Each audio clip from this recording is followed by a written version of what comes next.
തന്ത്രപ്രധാനമായ വടക്കൻ അതിർത്തി പ്രദേശമായ ലഡാക്ക് നിലവിൽ അശാന്തിയുടെ മുൾമുനയിലാണ്. ദീർഘകാലമായി ലഡാക്കിലെ ജനത ആവശ്യപ്പെടുന്ന സംസ്ഥാന പദവി അഥവാ ഭരണഘടനാപരമായ സ്വയംഭരണാവകാശം വൈകുന്നതിനെ തുടർന്ന് പൊട്ടിപ്പുറപ്പെട്ട പ്രക്ഷോഭം മോദി ഭരണകൂടത്തെ അക്ഷരാർത്ഥത്തിൽ ഞെട്ടിച്ചിരിക്കുകയാണ്. ഈ പ്രക്ഷോഭങ്ങൾക്ക് പിന്നിൽ വിദേശ ശക്തികളുടെ സ്വാധീനം ആരോപിക്കാനാവാത്ത സാഹചര്യത്തിൽ കേന്ദ്ര സർക്കാർ ജനവികാരം ഗൗരവമായി കാണേണ്ട അവസ്ഥയിലാണ്. തങ്ങളുടെ തനതായ സംസ്കാരവും പാരമ്പര്യവും സംരക്ഷിക്കപ്പെടേണ്ടതിന്റെ ആവശ്യകതയാണ് ലഡാക്കിലെ ജനങ്ങൾ പ്രക്ഷോഭത്തിലേക്ക് നയിക്കുന്നത്. 2019 ഓഗസ്റ്റിൽ ജമ്മു കാശ്മീർ സംസ്ഥാനത്തിന്റെ പ്രത്യേക പദവി എടുത്തു മാറ്റിയതും അതിനെ തുടർന്ന് ലഡാക്കിനെ ജമ്മു കാശ്മീരിൽ നിന്ന് വേർതിരിച്ച് ഒരു കേന്ദ്ര ഭരണ പ്രദേശമായി പ്രഖ്യാപിച്ചതുമാണ് നിലവിലെ പ്രക്ഷോഭങ്ങളുടെ തുടക്കം. ഒരു കേന്ദ്ര ഭരണ പ്രദേശമായതോടെ അധികം വൈകാതെ തന്നെ തങ്ങൾക്ക് സംസ്ഥാന പദവിയോ അല്ലെങ്കിൽ കുറഞ്ഞത് ഭരണഘടനയുടെ 6ാം ഷെഡ്യൂളിന് കീഴിലുള്ള സ്വയംഭരണ അവകാശമോ ലഭിക്കുമെന്ന് ലഡാക്കുകാർ പ്രതീക്ഷിച്ചിരുന്നു. ഈ പ്രതീക്ഷകൾക്ക് വിപരീതമായി നടപടികൾ വൈകിയതാണ് പ്രത്യേകിച്ച് ജനാധിപത്യപരമായ പ്രാധാന്യമില്ലാത്ത നിലവിലെ കേന്ദ്രഭരണ സംവിധാനത്തോടുള്ള അതൃപ്തി കലാപത്തിലേക്ക് വഴിമാറാൻ പ്രധാന കാരണം. ലഡാക്ക് ജനതയുടെ സ്വയംഭരണ ആവശ്യം പ്രധാനമായും കേന്ദ്രീകരിക്കുന്നത് ഭരണഘടനയുടെ 6ാം ഷെഡ്യൂളിലാണ്. വടക്കു കിഴക്കൻ സംസ്ഥാനങ്ങളിലെ ഗോത്രവർഗ മേഖലകൾക്ക് അവരുടെ സാംസ്കാരിക പാരമ്പര്യവും ഭൂമിയും സംരക്ഷിക്കുന്നതിനായി സ്വയംഭരണ ജില്ലാ കൗൺസിലുകൾ രൂപീകരിക്കാൻ ഈ ഷെഡ്യൂൾ അധികാരം നൽകുന്നു.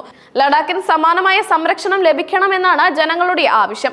ടിബറ്റൻ ബുദ്ധമത സംസ്കാരത്തിന്റെയും മറ്റ് തനതായ ആചാരങ്ങളുടെയും സംരക്ഷണം, പുറത്തു നിന്നുള്ളവരുടെ അനിയന്ത്രിതമായ കടന്നുവരവ് നിയന്ത്രിക്കൽ, ഭൂമിയുടെ അവകാശം നിലനിർത്തൽ എന്നിവയെല്ലാം ഈ ആവശ്യത്തിന് പിന്നിലെ പ്രധാന ഘടകങ്ങളാണ്. ഇന്ത്യയുടെ ദേശീയ സുരക്ഷയിൽ ലഡാക്കിന് വളരെ നിർണായകമായ സ്ഥാനമുണ്ട്. ചൈനയുമായുള്ള നിയന്ത്രണ രേഖ ഇവിടെയാണ് സ്ഥിതി ചെയ്യുന്നത്.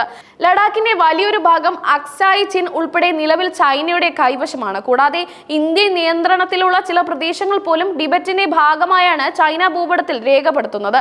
തങ്ങളുടെ സാംസ്കാരിക പാരമ്പര്യം ടിബറ്റിൽ നിന്ന് തികച്ചും വ്യത്യസ്തമാണെന്ന് വിശ്വസിക്കുന്ന ലഡാക്കുകാർ തങ്ങളുടെ തനിമ നിലനിർത്താൻ സ്വയംഭരണ അനിവാര്യമാണെന്ന് കരുതുന്നു. ലഡാക്കിന്റെ ചരിത്രം പരിശോധിക്കുമ്പോൾ അത് നൂറ്റാണ്ടുകളോളം ഒരു സ്വതന്ത്ര രാജ്യമായിരുന്നു. 1834 ഇത് പഞ്ചാബ് സാമ്രാജ്യത്തിന്റെ ഭാഗമായി. തുടർന്ന് ബ്രിട്ടീഷ് ഇന്ത്യയുടെ സംരക്ഷണത്തിലായിരുന്ന കാശ്മീരിലെ ഡോഗ്രോ രാജവംശത്തിന്റെ ഭാഗമായി. 1947 ഇന്ത്യ സ്വാതന്ത്ര്യം നേടിയപ്പോൾ കാശ്മീർ രാജാവിന്റെ ഇൻസ്ട്രുമെന്റ് ഓഫ് അസഷൻ വഴി ലഡാക്ക് സ്വതന്ത്ര ഇന്ത്യയുടെ ഭാഗമായി മാറുകയായിരുന്നു. ഈ ചരിത്രപരമായ വേരുകൾ ലഡാക്ക് ജനതയുടെ തനതായ സ്വത്വബോധത്തിന് അടിത്തറ നൽകുന്നു. ചൈന അവരുടെ കൈവശമുള്ള ലഡാക്ക് മേഖലയിലൂടെ നിർമ്മിച്ച അക്സായി ചീൻ ഹൈവേ ഇന്ത്യയുടെ സുരക്ഷയ്ക്ക് വലിയ ഭീഷണിയായാണ് കണക്കാക്കുന്നത്. ഈ ഹൈവേ ചൈനയെ പാക് നിയന്ത്രണത്തിലുള്ള ഗിൽജിത് ബാൾട്ടിസ്ഥാൻ പ്രദേശവുമായി ബന്ധിപ്പിക്കുന്നു. ഇതുവഴി ചൈനയ്ക്ക് തങ്ങളുടെ ചരക്കു നീക്കവും സൈനിക നീക്കവും ഈ മേഖല വേഗത്തിലാക്കാൻ കഴിയും. ചൈന പാകിസ്ഥാൻ സാമ്പത്തിക ഇടനാഴിയുമായി ബന്ധിപ്പിക്കുന്ന ഈ ഹൈവേ ഇന്ത്യയുടെ പരമാധികാരത്തിന്മേലുള്ള വെല്ലുവിളിയായി കണക്കാക്കുന്നു.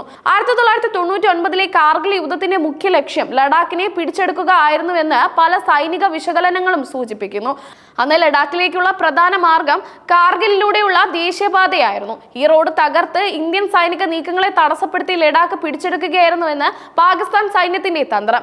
യുദ്ധാനന്തരം ഈ ഭീഷണി ഒരു പരിധിവരെ അകറ്റുന്നതിനായി ഹിമാചലിലെ മണാലി വഴി പോകുന്ന റോഡ് വർഷം മുഴുവൻ സഞ്ചാരയോഗ്യമാക്കാൻ റോഹ്താങ് തുരങ്കം നിർമ്മിച്ചു. കാർഗിൽ യുദ്ധത്തിന് ശേഷം ലഡാക്ക് ഉൾപ്പെടുന്ന ഹിമാലയൻ പ്രദേശങ്ങളിൽ അടിസ്ഥാന സൗകര്യ വികസനത്തിന് ഇന്ത്യ വലിയ പ്രാധാന്യം നൽകി. വൻതോതിൽ റോഡുകൾ, പാലങ്ങൾ, എയർഫീൽഡുകൾ, ഹെലിപാഡുകൾ എന്നിവയുടെ നിർമ്മാണം ആരംഭിച്ചു. AK ആന്റണി പ്രതിരോധ മന്ത്രിയായിരുന്ന കാലത്ത് ന്യോമ, ദൗലത് ബേഗ് ഓൾഡി പോലുള്ള പ്രദേശങ്ങളിലെ ലാൻഡിംഗ് താവളങ്ങൾ വിപുലപ്പെടുത്തുകയും പുതിയവ നിർമ്മിക്കുകയും ചെയ്തു. തുടർന്ന് അധികാരത്തിൽ വന്ന മോദി സർക്കാരും അതിർത്തി പ്രദേശങ്ങളിലെ അടിസ്ഥാന സൗകര്യ വികസനത്തിന് കൂടുതൽ ഊന്നൽ നൽകി. കിഴക്കൻ ലഡാക്കിലെ ചൈനീസ് കടന്നുകയറ്റ ശ്രമങ്ങൾ വർദ്ധിച്ചതോടെ റോഡുകളുടെയും മറ്റ് സൈനിക സൗകര്യങ്ങളുടെയും നിർമ്മാണം അതിവേഗം പൂർത്തിയായി.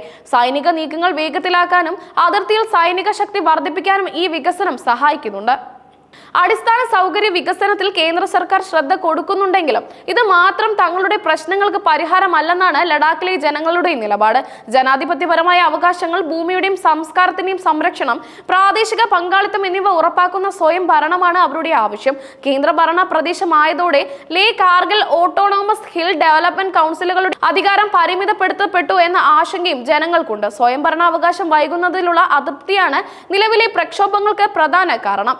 വിദേശ സ്വാധീനമില്ലാത്ത തദ്ദേശീയമായ ഈ പ്രതിഷേധങ്ങൾ കേന്ദ്ര സർക്കാരിന് ഒരു ആഭ്യന്തര രാഷ്ട്രീയ വെല്ലുവിളിയാണ്. പ്രാദേശിക നേതാക്കളും ബുദ്ധ സന്യാസിമാരും മുൻനിരയിൽ അണിനിരന്നുള്ള ഈ പ്രക്ഷോഭം ലഡാക്ക് ജനതയുടെ ശക്തമായ വികാരം പ്രതിഫലിപ്പിക്കുന്നു.